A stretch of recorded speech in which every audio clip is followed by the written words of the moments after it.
Good evening, everyone.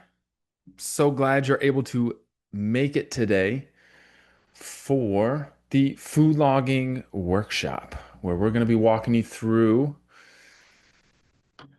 how to log your food.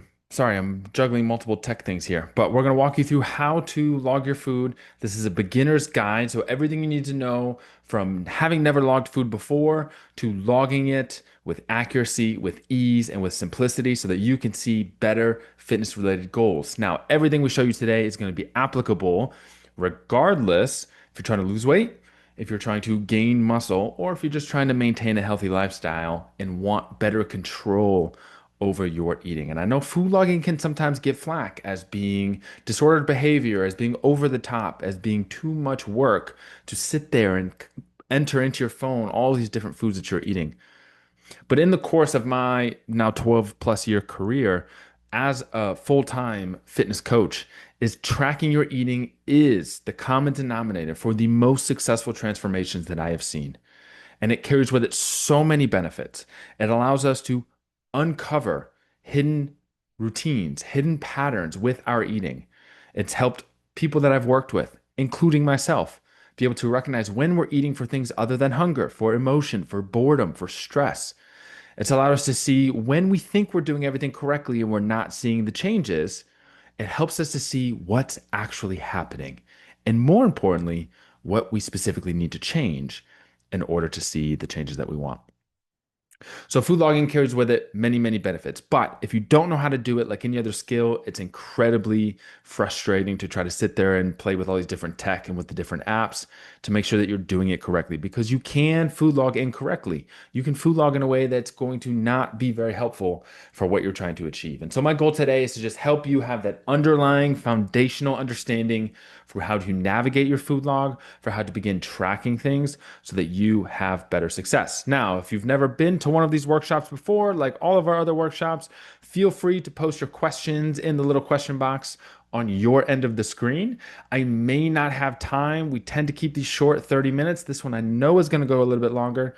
I may not have time to answer them live here on camera, but I always send up a follow-up email with the recording and all of those questions sort of compiled to be sort of an FAQ to make sure that all of your questions are answered. Now, everything that we cover today is a combination of a curriculum that we have inside our program that we help clients who we coach to understand how to develop their food logging skills. But also, I prompted some people via social media for specific questions that they had to better understand their food logging habits. So what we're going to do is in a moment, I'm going to share my screen from my phone. I'm here on two different devices so that I can actually go into my food logging app and walk you through everything that we're going to do today. So if you're watching this from a computer and you have your phone handy next to you, I encourage you to pull it up and go through these things with me. And if not, you can always do it after the fact later when you play around with all these different tools. Now, the specific food logging app that I'm going to cover today is in MyFitnessPal.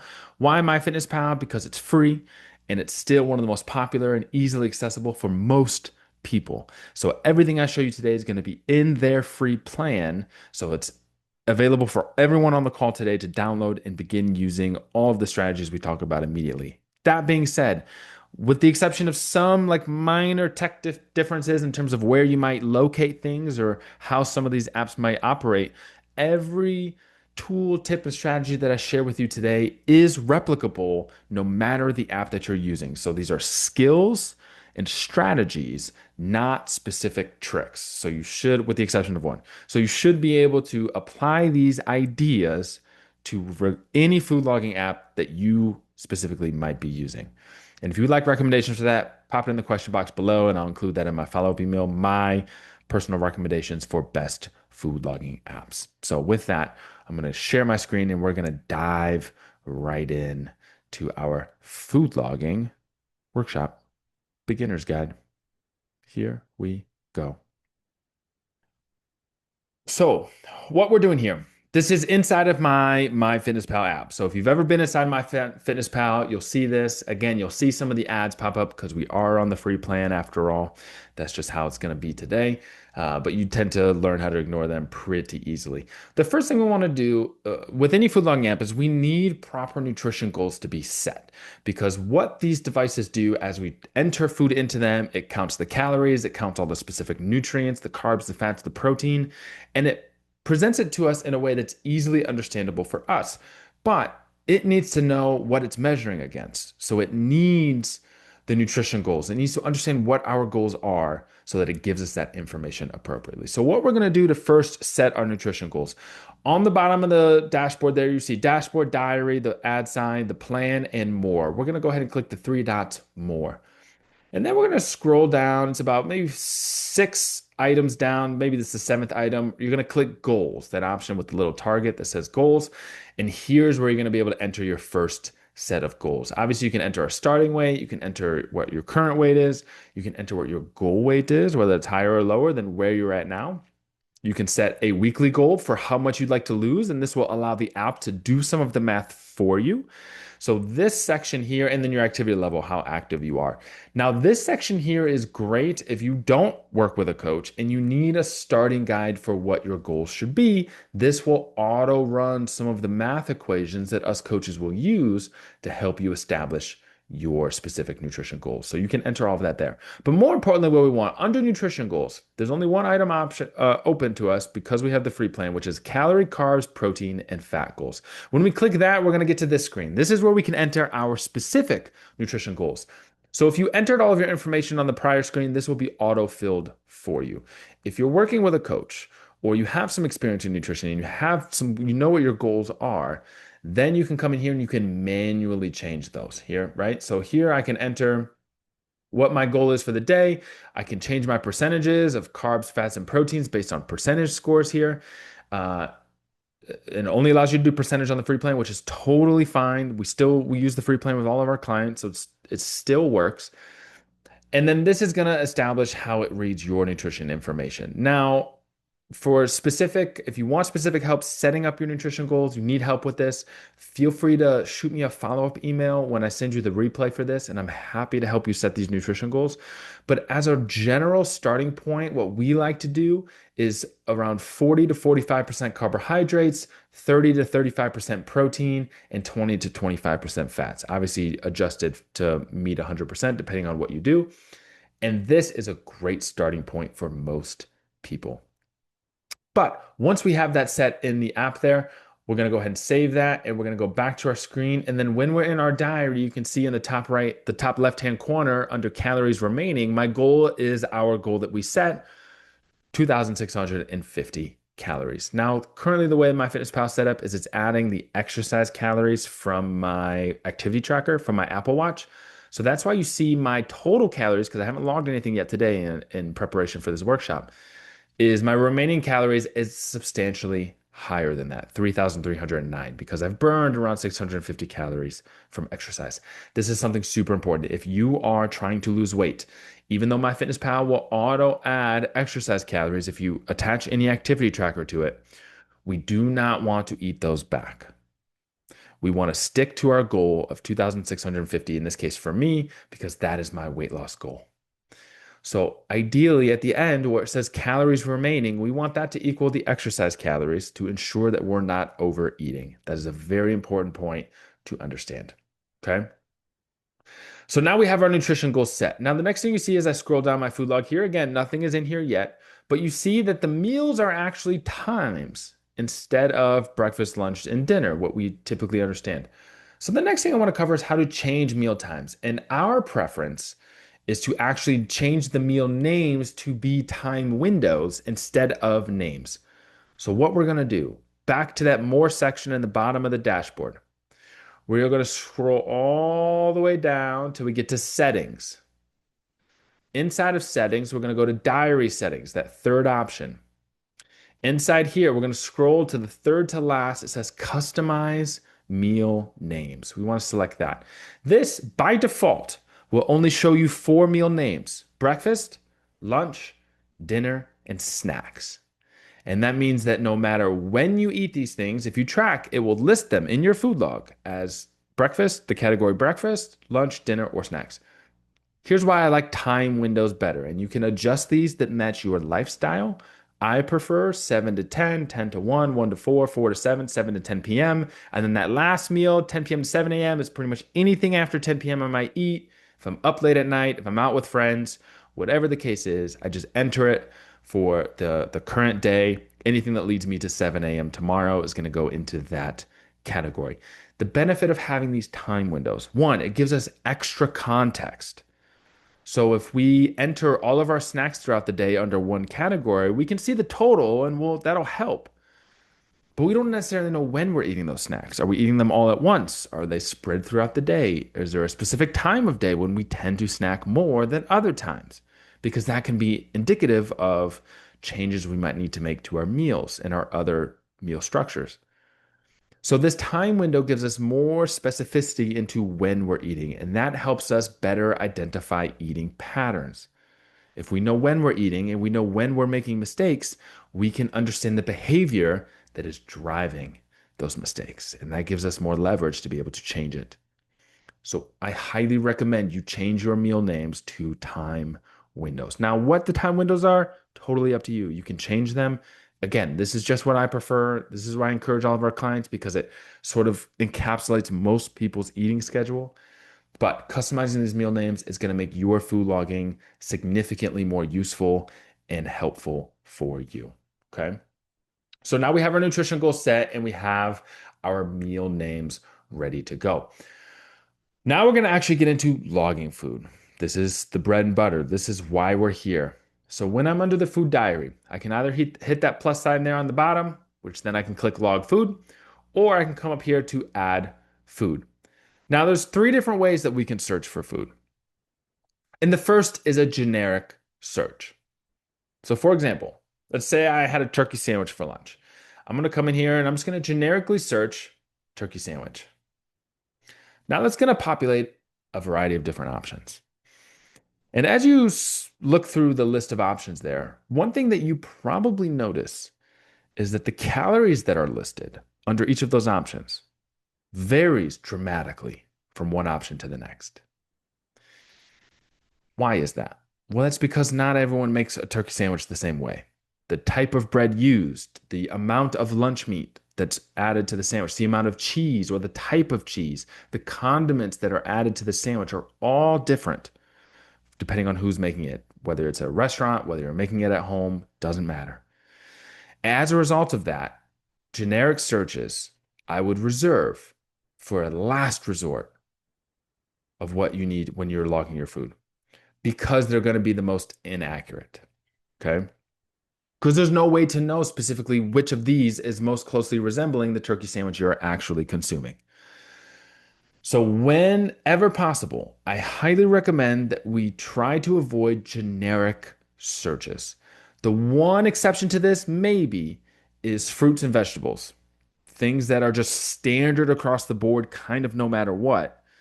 That we can get away with a generic search, but if it has anything that's more than one ingredient, I would try to avoid any generic searches because it's just not going to be as accurate.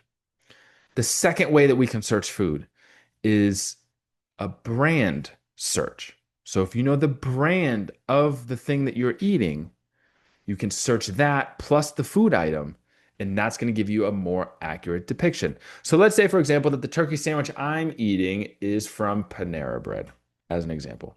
So instead of just searching generically turkey sandwich, now I'm going to search Panera turkey sandwich. Now that I search that, I see here the second item more closely resembles the turkey sandwich that I'm having. The Sierra turkey sandwich from their menu is now listed on this food log menu. When we don't have access to a barcode, which I'll explain in a minute, and when we need to search a food, we want to avoid generic searches.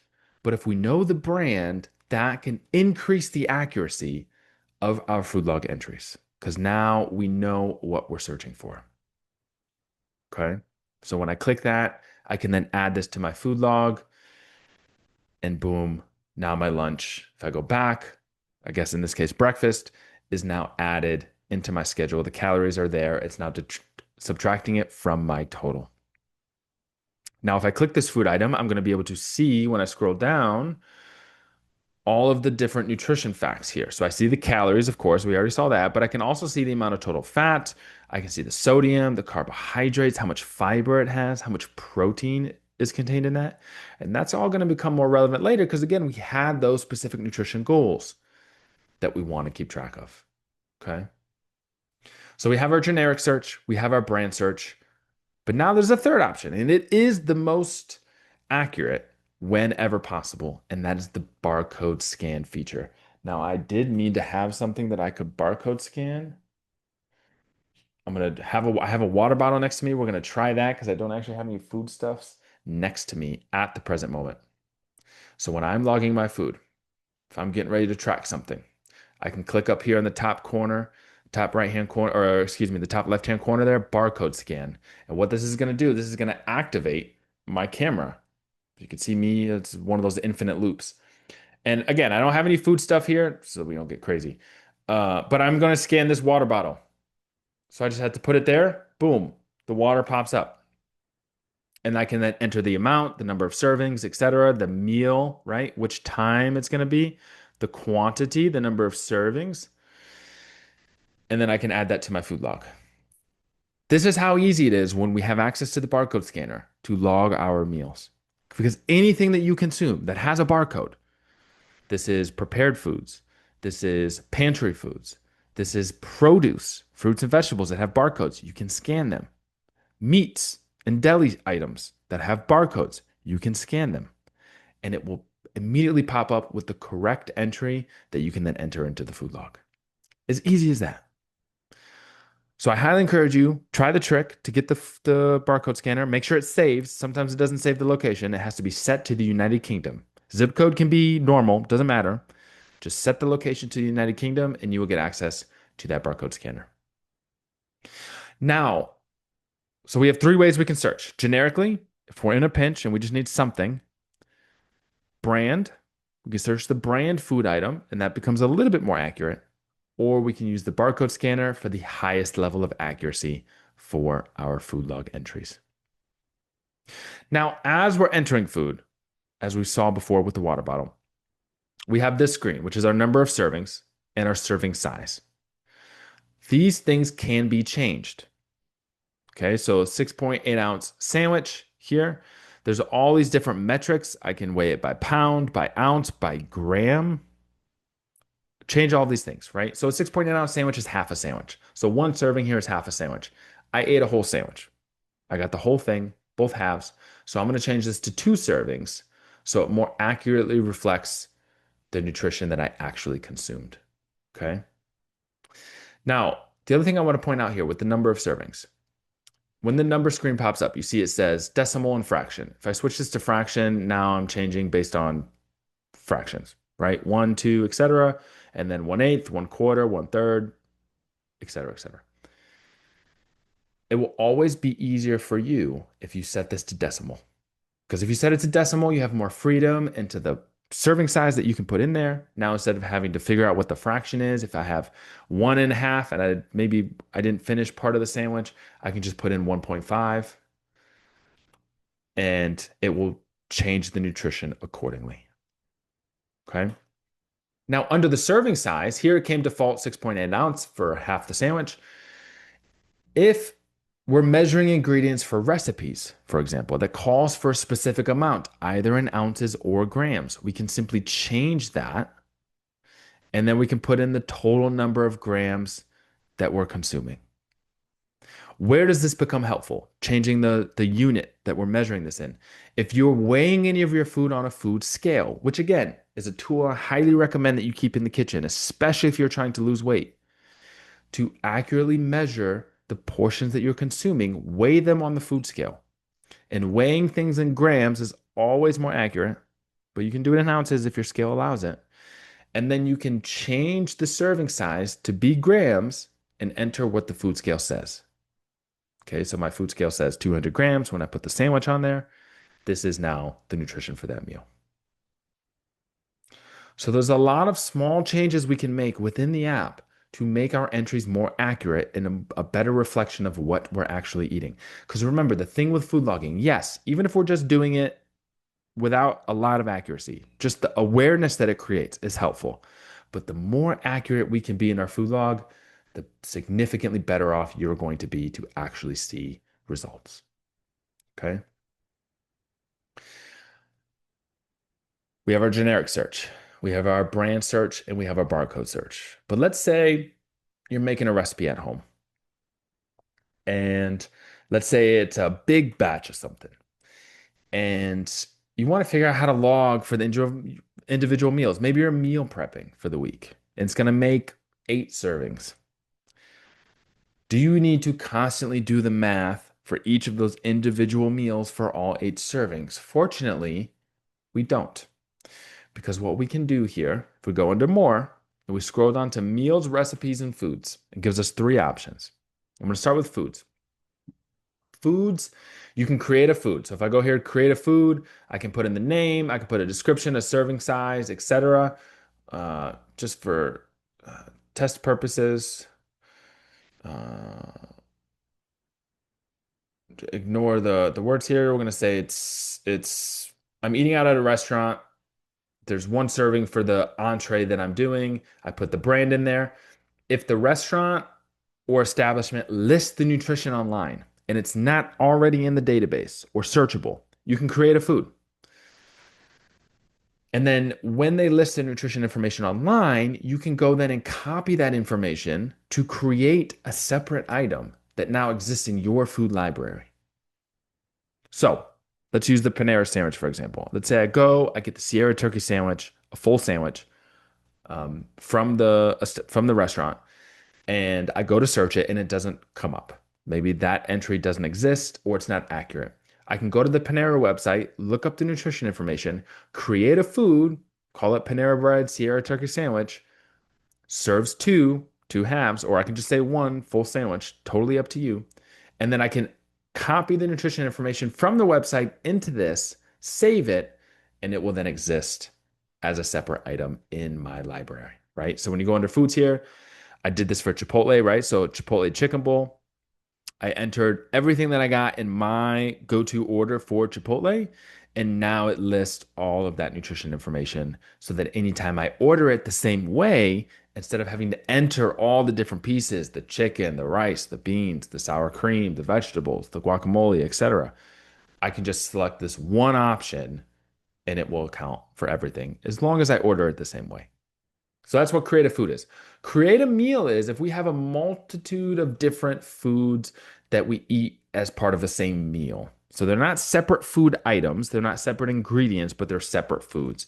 So let's say every day for lunch, I have a small individual bag of chips, half a turkey sandwich, and a protein shake. And that's my lunch. With a custom meal, if I eat that the same every single day, what I can do is instead of logging those 3 things over and over and over again, the chips, the sandwich, and the protein shake, I can log them once individually. I can save those 3 items as one meal, and I can label it work week lunch. And then, as long as I have those same things every day for lunch, I can just come into meals and I can add work week lunch to my calendar, to my food log, and then it will populate all 3 things, right? So, for example, I did this for my oatmeal. There's an oatmeal recipe that I made with had protein powder in it and oats and milk and a couple other things. So if I click this, and let's say I'm gonna add it for dinner. Say I'm having oatmeal for dinner, and I add it. Oops. So when I added that meal, it now added automatically, I added oats and it added all the constituent parts, the almond milk, the protein powder, and the oats that I used to make that recipe, now all populated. Okay, so that's the create a meal feature. The create a recipe feature is different. If we go back to more, my meals, recipes, etc., a recipe is if there are ingredients that we're making. So, for example, again, ignore the desserts. There's this dulce de leche lava cake. When I click that, These are the items that that recipe called for: dulce de leche, powdered sugar, all-purpose flour, eggs, butter. Instead of logging all those individually and trying to figure out how many servings does it make and doing all the mental math, you can just enter the total amount of all of the ingredients and the number of servings that that is supposed to make. So if I create a recipe, and I'm going to do this manually, but if there's a recipe from the internet, you can put the URL in and it will pull all the information out. And I go here, uh, we'll call it lava cake, just for example purposes. And let's say it's going to serve 5 people. Okay.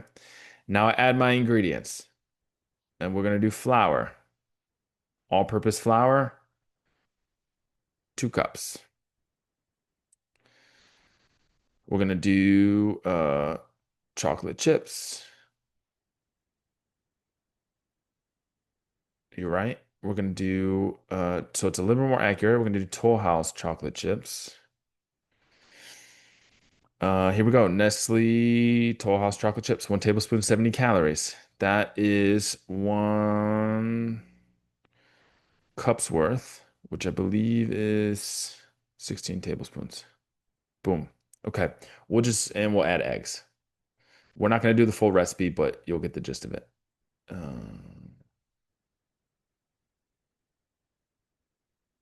Grade A large eggs. Here we go. All right. Let's say this takes 2x. Now, 5 servings. You see at the bottom here, right? We put the total amount in. And now at the bottom, it says per serving for 5 servings, it comes out to 434 calories. Okay. This is now the new recipe that I just created. And so when I log it, it's going to ask me how many servings because it's going to do it based on the per serving amount. This is an incredibly useful feature if you cook a lot at home. Because what you can do when you make the recipes that you're making at home, you can just put all of the total ingredients from your recipe card into the app. Save it for whatever recipe it is and however many servings that recipe makes. And then if you ever make it the same way again in the future, you have the item in your library to log based on the number of servings. Now, if you're doing this for meal prep, if you're divvying it up into 5 different containers for meal prep, you can just put the total amounts in. You know you want 5 meals out of it. And if you're going to divvy them up evenly, even if you're eyeballing it, it's going to be close enough. That's going to give you the nutrition information for each of those 5 meals to make your life significantly easier when you're tracking things. So that's the power of the custom recipes. It's incredibly useful. It's incredibly helpful. It is an underutilized feature, in my opinion, in the MyFitnessPal or any food logging app, is to create your own recipes for both accuracy and ease of use. So we went through our custom foods, our custom meals, and our custom recipes. What we're going to do now is we're going to look at, okay, we have all of the information in our food log. Now, what are we going to do with that information? What are we going to look at? So I went through, we're going to go back to yesterday where I logged a normal day of eating for myself, right? So you see I have my breakfast there, a yogurt parfait, a couple of turkey sandwiches, homemade, where I logged everything individually. And then for dinner, I had an apple for a snack. For dinner, I had some chicken and some vegetables, and then some more yogurt and chocolate chips for dessert. Now, I see all the food on there. I see my calories are right where they should be, but how do we make sense of this information? How is it useful for the goals that we have and for changing and improving our diet? It's very simple. What we can do is we can go to more. We can click the nutrition option right above the meals, recipes, and foods. And this is going to show me now 3 different views at the top there. We can toggle between. Calories shows me when throughout the day I ate my calories. Again, useful to have those time periods so we can get a snapshot of when the majority of our calories are being consumed. Because if the majority of them are between 10 p.m. and 7 a.m., that tells us something helpful that we can use to begin to improve our eating. So that's the calorie view. When we go to the nutrients view, this is going to show us the specific numbers because when we set those percentages for our protein, carbs, and fats, it has a goal in grams. So here, my protein goal is 232 grams based on 35%. So far, yesterday, I logged 224. So I have a little bit more protein I should have eaten if I wanted to be spot on. The carbohydrates, my goal is 265 grams. I ate 285, so I'm over. I chose foods that were a little too high in carbohydrates for my goals. You can see my fiber and my sugar also a little high. The fats are a little high. So what this is telling me is that consuming a little bit too many carbs and a little bit too many fats and not enough protein. And this is pretty close though. So most of the time I would look at this and not worry about it. But what you might notice is these numbers are drastically off. And if they're drastically off, then again, that tells us that something needs to be changed. And so this view shows us the specific numbers. If we click that last toggled option on the top, the macros, this shows us a snapshot view from that pie chart of our goal percentages, right? So my goal was 40% carbs, 25% fats, 35% protein. When I look at this compared to my day of eating yesterday, we see I'm at 41% carbohydrates, pretty dang close. 27% fats, a little high, pretty dang close. Protein was at 32%, a little shy of 35, pretty dang close. So as long as we're plus or minus 5% of our goal percentages, that usually indicates a good day that I wouldn't worry about. So when we're talking about the real benefit of these food logs, yes, for awareness of tracking our food. Yes, for the understanding of what the calorie content and nutrition profile of the foods we're choosing to consume are. All of that is incredibly helpful. But the real benefit is being able to understand these views, to understand how our nutrition stacks up in real time against what we're supposed to be eating. Whether it's the calorie view, whether that we're looking at the specific nutrients, or if we're just looking at the macro snapshot, all of these are incredibly helpful. Now, when you work with a coach, for example, members in our program that work with me and my team, we help keep an eye on this with them. So we can see the patterns, we can provide insights for things to improve, areas that we can work on to get the eating more in line with what we'd like to see in order for that individual to reach their specific goals. But that doesn't mean that you can't also look at it as well. Now, if I scroll to today, again, we didn't log everything for today and we were putting some random stuff in there. But given everything that we've logged today, this is, again, it updates in real time. So as of what we have right now, we have the pseudo lava cake, we have the turkey sandwich, and again, the water bottle. So right now we're at 43% carbohydrates. We're at 35% fats when we should be at 25. So our fats are already a little high for the day, and our protein is drastically too low, 22% compared to 35%. Now, caveat, there's still more food that would need to be logged in this day. So it's not a complete picture. But the benefit of checking it throughout the day is, again, we can look and see, okay, our fat percentages is way too high for what we've consumed today.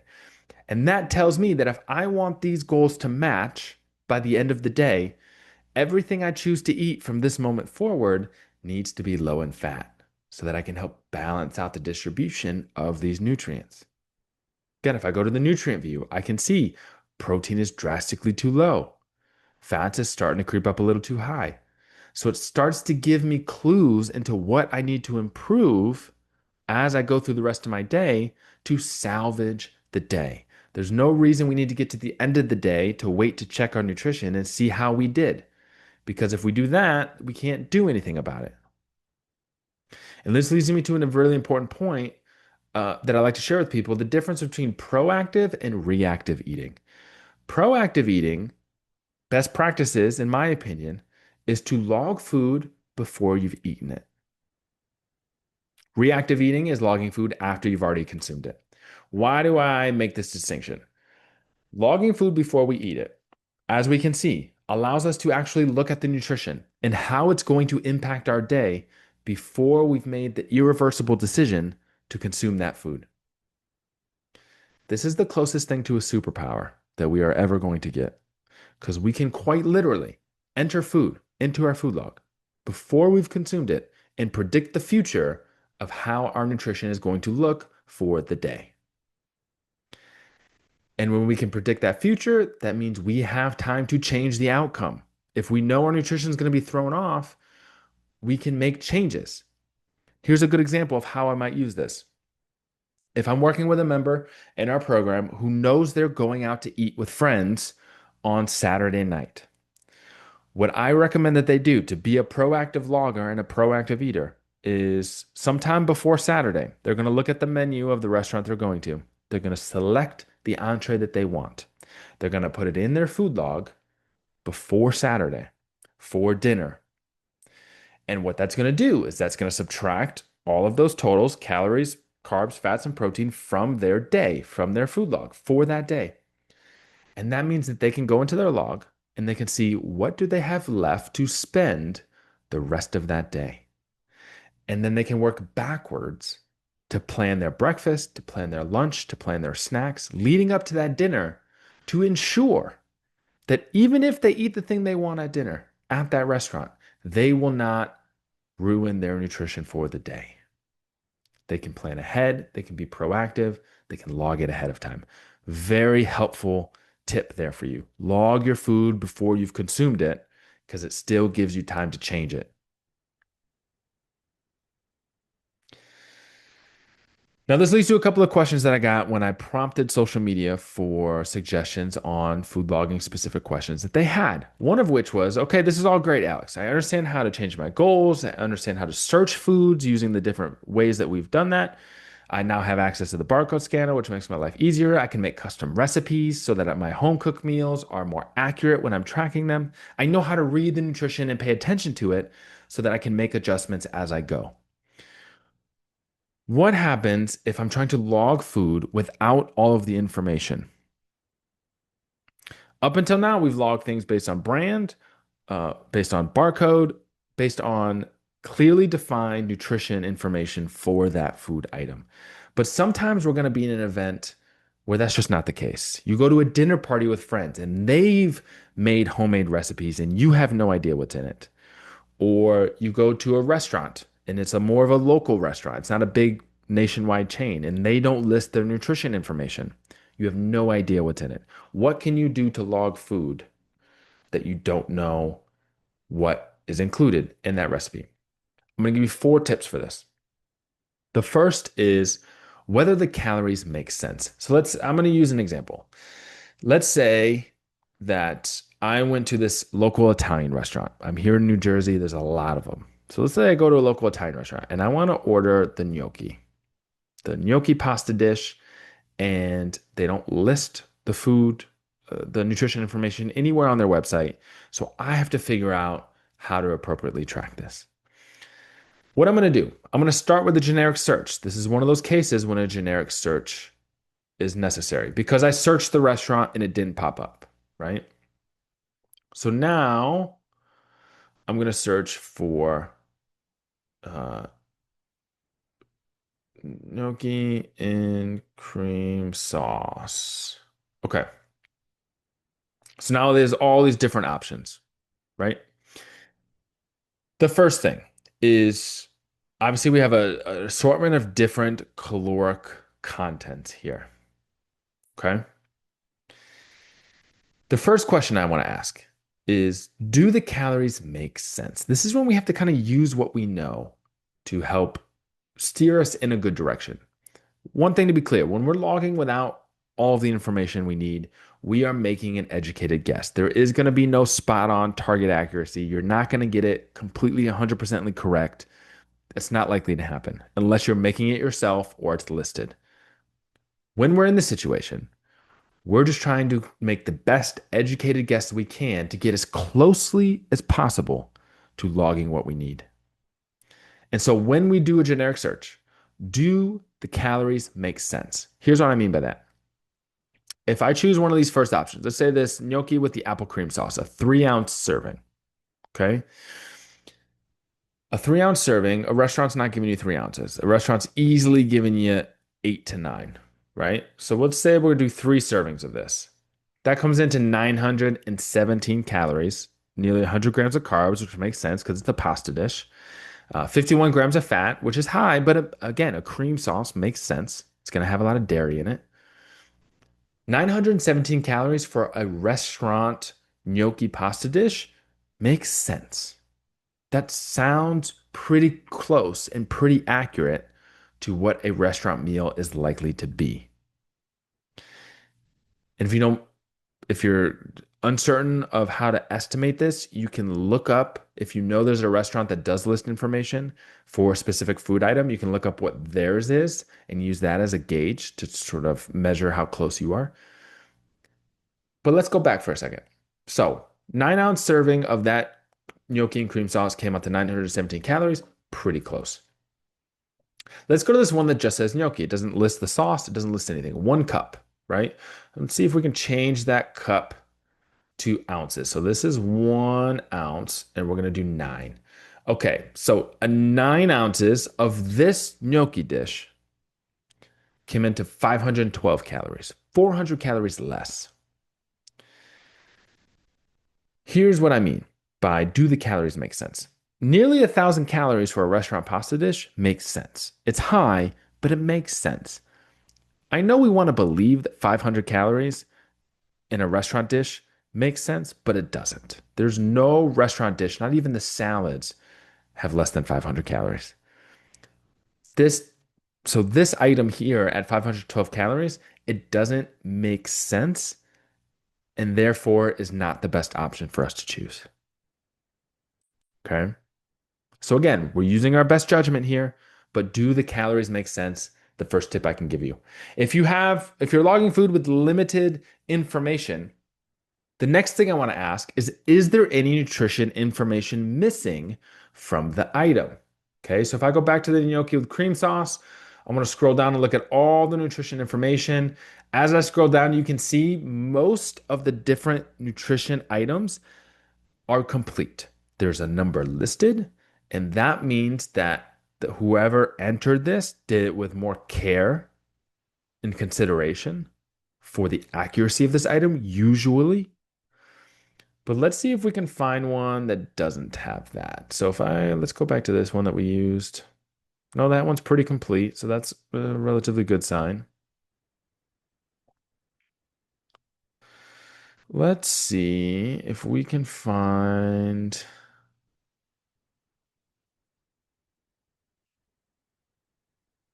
Okay. So when we look at this option, when we scroll through this option, one, the calories simply don't make sense. 159 calories for pasta gnocchi, not a chance.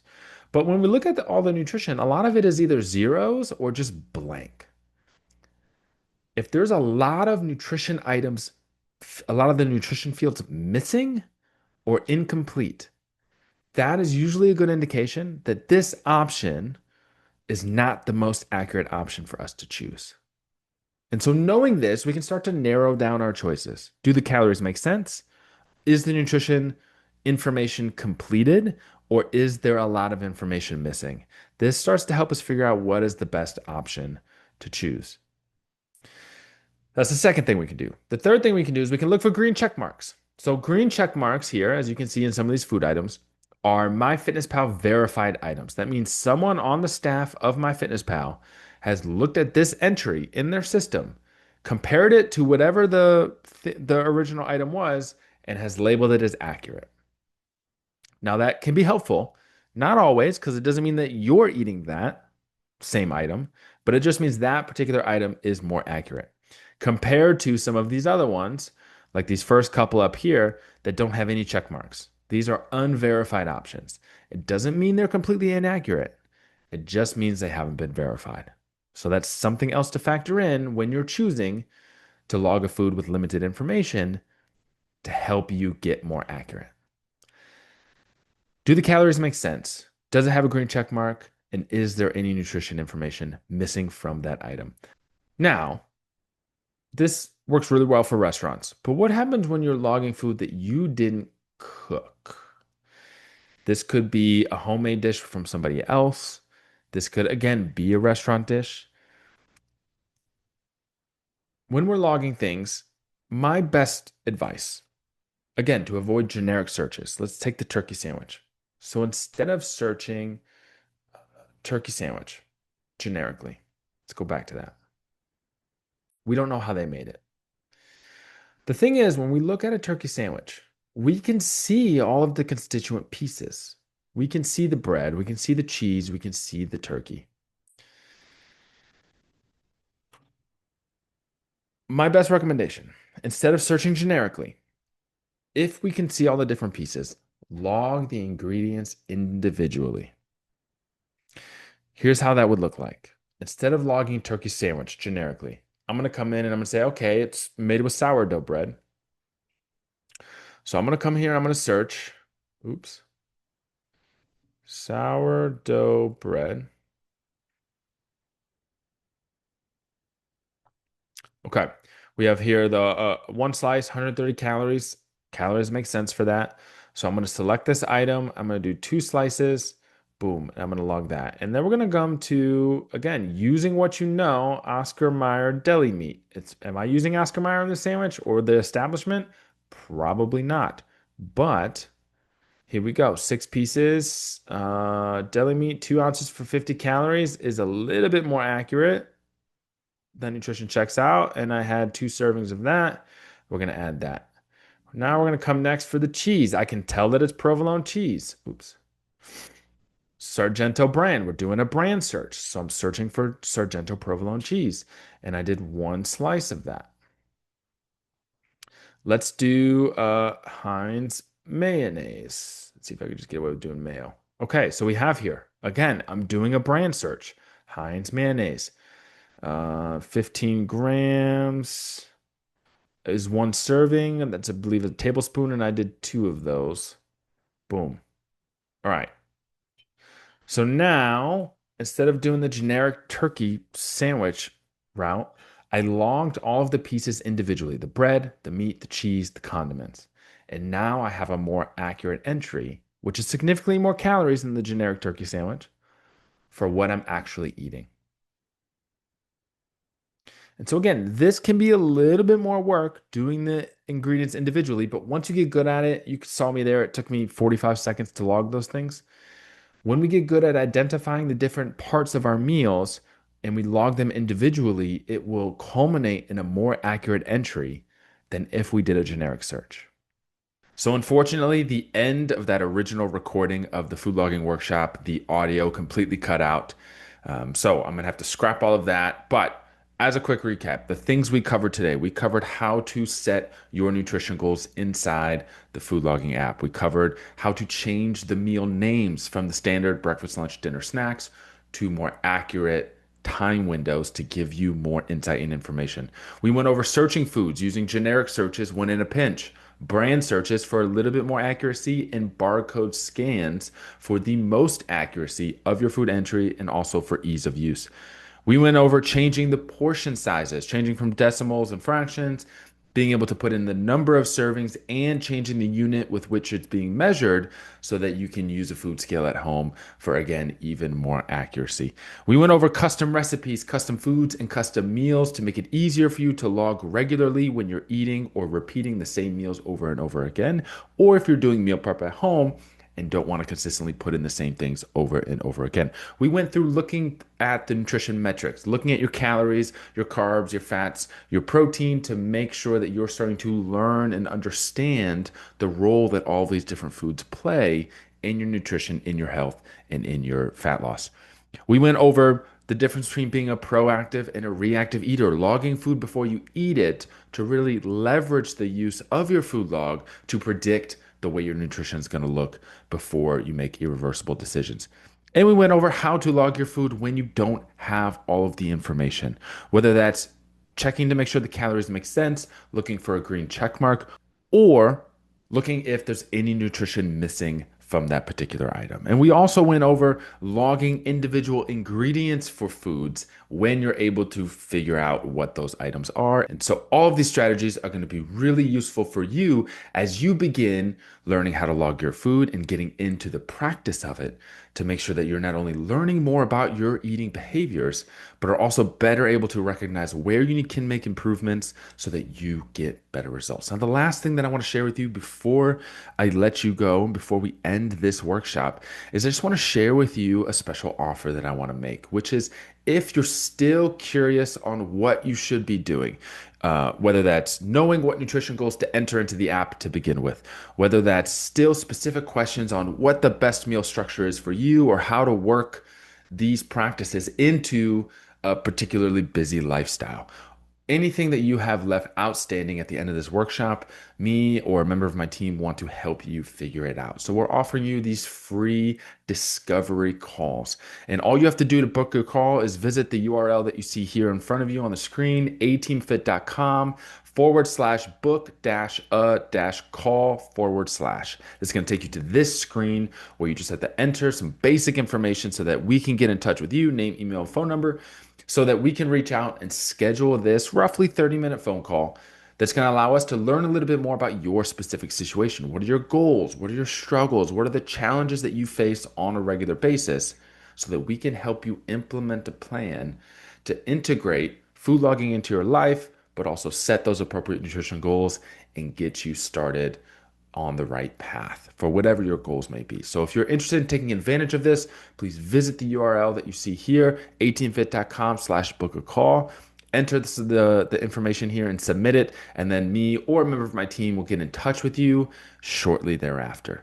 I hope you found this workshop incredibly helpful. I hope you feel like the barrier to begin your food logging journey is significantly lower now, because it truly is one of the best practices that you can implement to see better results in your health and fitness plan. There is a reason I've been logging my food for 15 years.